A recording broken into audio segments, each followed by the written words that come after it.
नमस्कार दोस्तों, उज्जैन लोक में आपका स्वागत है।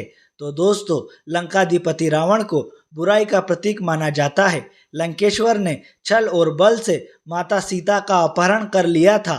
इस धर्म विरुद्ध कार्य के लिए रावण को अपयश मिला और भगवान श्री राम ने संपूर्ण दानव प्रजाति के साथ रावण का वध कर दिया। प्रतिवर्ष दशहरे पर अधर्म पर धर्म की विजय के रूप में रावण के पुतले का दहन किया जाता है। हालांकि यह दशकंधर के जीवन से जुड़ा एक पक्ष है जिसे ज्यादातर लोग जानते हैं, लेकिन दूसरा पहलू यह है कि रावण को वेद वेदांग, ज्योतिष व खगोल शास्त्र का ज्ञाता तथा परम शिव भक्त भी माना जाता है। रावण ने ही शिव तांडव स्तोत्र की रचना की थी। रावण की भक्ति से प्रसन्न होकर भगवान शिव ने रावण को वीरभद्र, मानभद्र और नंदी की तरह शिवगण के रूप में स्थान दिया। ज्योतिर्लिंग महाकाल मंदिर में शिवगण के रूप में रावण की प्रतिदिन पूजा की जाती है। पुजारी भगवान महाकाल की पूजा अर्चना और आरती के बाद विशेष मंत्रों से रावण की पूजा करते हैं। देश के एकमात्र दक्षिण मूर्ति ज्योतिर्लिंग में आखिर रावण की रोज पूजा क्यों की जाती है, यह बताने के लिए हमारे साथ हैं श्री महाकालेश्वर मंदिर पुजारियन समिति के महामंत्री पंडित महेश पुजारी जी। आइए जानते हैं उन्हीं से। गुरु जी बताएं कि किस प्रकार महाकाल की सेवा में भी रावण का उच्चारण होता है।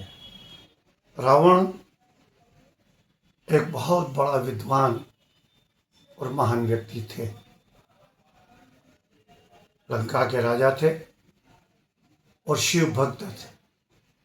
शिव के अनन्य भक्ति थे।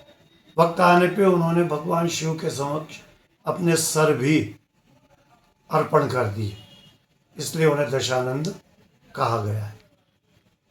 भगवान शिव के इतने भक्त थे कि एक बार उन्होंने शिव से कहा कि आप स्वयं पूरे परिवार सहित मेरी लंका में ही निवास करो, और उनको कैलाश सहित उठाने का उन्होंने प्रयास किया, जिसकी प्रतिमा महाकाल लोक के अंदर भी आज भी इसी कारण से शिव भक्त होने के कारण इसको वहाँ बनाई गई है, जिससे लोग संस्कृति को जान सकें। इसके पश्चात भगवान महाकाल मंदिर और महाकाल की जो प्रतिमा और दक्षिण मुख भगवान हैं, और वो शिव जो है वो रावण के ही बड़े प्रिय हैं। इसलिए भगवान की महाकाल की जितनी आरती होती है, सुबह प्रातःकाल भस्म आरती से शयन आरती तक, उसमें जो घंटाल होती है, झांझ होती है, आरती होती है, धूप होती है, इन सब देवताओं की पूजा में एक मंत्र बोला जाता है। वान रावण चंडिश नंदी विरंगी जटाधरो सदा शिव प्रसादेन सर्वे गंधन्तु शांभवा।